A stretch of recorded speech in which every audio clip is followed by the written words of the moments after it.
नमस्कार दोस्तों, मेरा नाम है हर्ष मिश्रा और मैं इस वक्त मौजूद हूं सेक्टर 75 स्थित गोल्फ सिटी प्लॉट 8 में। मेरे साथ इस वक्त सोसाइटी के निवासी मौजूद हैं जो यहां लंबे समय से काफ़ी परेशानियों का सामना कर रहे हैं। 2010 से इन्होंने प्लॉटों की अपनी बुकिंग कराई थी। 2017 से इन्होंने यहाँ रहना शुरू करा, तब से परेशानियाँ झेलते आ रहे हैं। परेशानियाँ कई तरीके की हैं। हम इन्हीं लोगों से जानेंगे कि किस तरीके की परेशानियां यहाँ लोग झेल रहे हैं। मेरे साथ काफ़ी लोग मौजूद हैं। मैं बात करना चाहूँगा मुन्ना शर्मा जी से, ये एओए के संरक्षक हैं। तो सर, क्या मेजर समस्याएं सोसाइटी में हैं जो आप लोग काफ़ी लंबे समय से झेलते आ रहे हैं? देखिए, बरसों पहले ये टोटल यहाँ पर लगभग 1150 फ्लाइट्स हैं।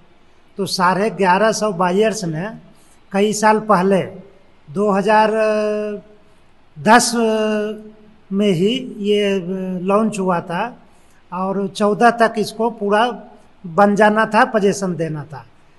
1150 बायर्स ने पूरे पैसे दे दिए हैं, ठीक है।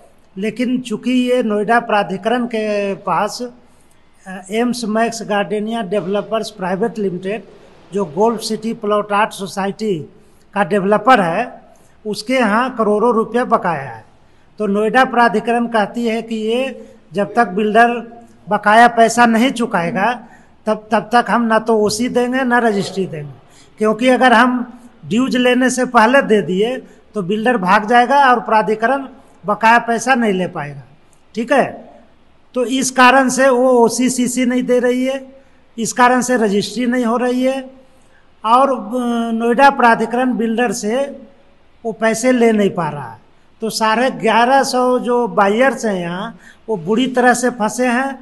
उनको अभी कोई अधिकार नहीं मिला है, वो केवल यहाँ पर रहने के लिए दे दिया गया, पूरा काम भी नहीं हुआ। तो काफ़ी यहाँ पर जो है 1150 बायर्स, जिसमें कि 1000 फैमिली यहाँ रह रही है, वो परेशान हैं, काफ़ी कठिनाइयों का सामना कर रहे हैं। नोएडा प्राधिकरण से हमारी यही मांग है कि आप इस सोसाइटी के अधूरे कामों को पूरा कराएं और सोसाइटी को ओसी दें और इसका रजिस्ट्री करवाएं। भी मौजूद है, मैं उनसे जानना चाहूँगा कि जैसे बरसात के मौसम में यहाँ बेसमेंट में पानी जैसी समस्याएं, बिजली स्ट्रक्चर का ठीक तरीके से काम ना करना और दूसरा अग्निशमन यंत्र जो यहाँ के हैं वो लगभग उनका काम भी अधूरा पड़ा हुआ है, तो उस बारे में आप क्या कहना चाहिए? देखिए, यहाँ लगभग हर काम ही अधूरा है। 2010 में अथॉरिटी ने लैंड अलॉट किया था AIIMS max gardenia developers Private limited को, और 14 में प्रोजेक्ट हैंडओवर होना था, बट अभी 24 है। अभी तक लगभग 50-60% वर्क भी कंप्लीट नहीं हुआ। फिट आउट बेसिस पे लोगों को फ्लैट दे दिया गया, जिसकी वजह से लोगों को काफ़ी समस्याएं हो रहे हैं यहाँ पे। बेसमेंट 1 और 2 में आप देखेंगे तो बरसात के समय में बिल्कुल जलमग्न हो जाता है, मतलब तैरने का स्थिति आ जाता है वहाँ पर। लेकिन बिल्डर के कान पे जू भी रेंग नहीं रहे, वो पैसा इस प्रोजेक्ट पे खर्च करने के लिए तैयार ही नहीं है। यहाँ एसटीपी नहीं चल रहा है आज 6-7 साल से, और सारे पौधे सूख रहे हैं, पानी नहीं उपस्थित है, और इसके लिए भी बिल्डर को हर काम के लिए प्रेशर किया जा रहा है। बिल्डर के ऊपर एक थोड़ा सा भी या तो ये कहिए कि कहीं कहीं सेटिंग भी कर रखा है वो, कि किसी तरह चीज़ों को दबाओ, किसी तरह कंप्लेंट्स को दबाओ। हम हर जगह लगातार जा रहे हैं, सीएम से पीएम ऑफिस से लेकर अथॉरिटी से लेकर हर जगह लगातार कंप्लेंट्स डाल देंगे। हमारी समस्याओं को सुना जाए और इन सारे समस्याओं का समाधान किया जाए। अगर आप देखेंगे, छत पे जाते हैं तो पूरी छत टूटी हुई है। छत से अभी मानसून में सबके घर में पानी आए, सबके घर खराब हो चुके हैं, सीपेज से रहने लायक घर नहीं है। इतना बुरा हाल है ये सोसाइटी का कि आप देख के मतलब आपको खुद इतना आएगा उसमें देखने के बाद कि कैसे लोग रह रहे हैं यहाँ पर।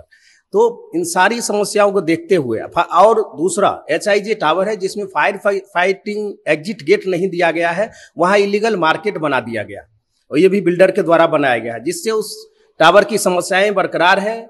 रेस्टोरेंट, अवैध रेस्टोरेंट से धुएं जाते हैं, टावर में आगजनी होती है। पिछले 2 साल में 6-7 बार मैसिव फायर हुआ है वहां पे, जिससे पूरी 2 बार तो पूरी बिल्डिंग वो जल के खाक हो गई।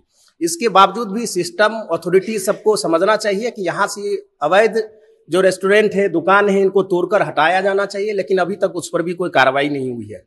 इसके अलावा आप देखते हैं तो हमारा जो बेसमेंट में है, ग्राउंड वाटर प्रूफिंग वर्क पूरा ही पेंडिंग है, बेसमेंट ज्वाइंट एक्सपेंशन वर्क पूरा ही पेंडिंग है। अगर कोई बच्चा का पैर फंस गया तो उसका डेथ हो सकता है। बेसमेंट 1 में घूमकर देख सकते हैं। साथ ही मैं बताऊंगा, बेसमेंट 1 में जो है अवैध दुकान का, गोदाम का स्टोर बनवा रखा है, जिसको तोड़ने के लिए भी हमने कंप्लेन डाल रखा है, बट अभी तक उस पर भी कोई कार्रवाई नहीं हुई है।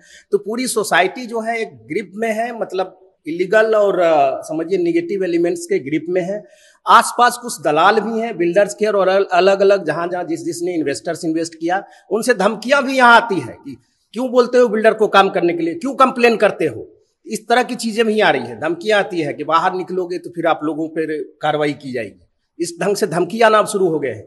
तो मैं नोएडा अथॉरिटी, यूपी सरकार, केंद्र सरकार सबसे आग्रह करता हूं कि इस पे जल्द से जल्द कार्रवाई करें, एवं इस बिल्डर पे ऐसा कार्रवाई करें कि यहाँ 1 महीने के अंदर या 2 महीने के अंदर सारा काम खत्म करें, और ऐसे 4000 लोग रह रहे हैं उनको आप इस समस्या से निजात दिलाए। धन्यवाद। और मैं अमर उजाला टीम को धन्यवाद करता हूं, जिन्होंने आज यहाँ आए और हम लोगों की जो फरियाद सुनी, और साथ ही यहाँ पे रेसिडेंट्स की फरियाद सुनी। सभी लोगों का धन्यवाद, और अमर उजाला को धन्यवाद। थैंक्स। अच्छा, और साथ ही ये भी बताना चाहूंगा, ओसी नहीं है, रजिस्ट्री नहीं है, और सीसी नहीं है। लगभग 1700 करोड़ से ज्यादा यहाँ पे लैंड ड्यूज बकाया है, जिसको अथॉरिटी जब देगी, जमा करेगी बिल्डर अथॉरिटी को, तब ये जाकर रजिस्ट्री की प्रक्रिया शुरू हो सकती है। इन सब पे सरकार कार्रवाई करे। धन्यवाद। अच्छा, तो यहाँ पे कुछ लोग हमारे साथ ऐसे भी मौजूद हैं जिन्होंने 2010 में अपने फ्लैट की बुकिंग कराई थी, लेकिन अब तक उनकी रजिस्ट्री मकानों की नहीं हो सकी है।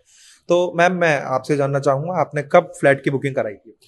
मैंने अपने फ्लैट की बुकिंग 2010 में कराई थी, और मैं अभी तक देख रही हूँ पार्किंग वगैरह कुछ अलॉट नहीं हुई है, क्योंकि बेसमेंट में इतना पानी भर जाता है कि जो लोग करते भी हैं तो वो भी एक प्रॉब्लम बनी हुई है। और समस्याएं जो अभी बाकी लोगों ने बताई हैं, सेम समस्या हम भी देख रहे हैं, और कुछ भी काम सारे आधे अधूरे हैं।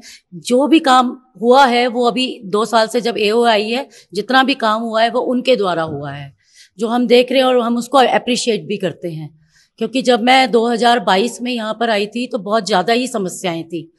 तो हम चाहेंगे कि जल्दी से जल्दी बिल्डर हमारी सारी समस्याओं का समाधान करे। धन्यवाद। अच्छा, यहाँ पे कई लोग की रजिस्ट्री ना होने के कारण लोग अपने ही घरों में किराएदार बनकर रहने को मजबूर हैं। लोग दरख्वास्त कर रहे हैं नोएडा प्राधिकरण से, शासन से, अधिकारियों से, उन तमाम जिम्मेदाराना लोगों से कि जल्द से जल्द इनकी समस्याओं का निस्तारण किया जाए। अमर उजाला ऐसी तमाम सोसाइटियों में जाकर ऐसे मुद्दों को उठा रहा है। अगर आप ये वीडियो YouTube पर देख रहे हैं तो हमारे चैनल को सब्सक्राइब करें और बेल आइकन को दबाना ना भूलें। अगर आप Facebook पर ये वीडियो देख रहे हैं तो हमारे पेज को लाइक करें।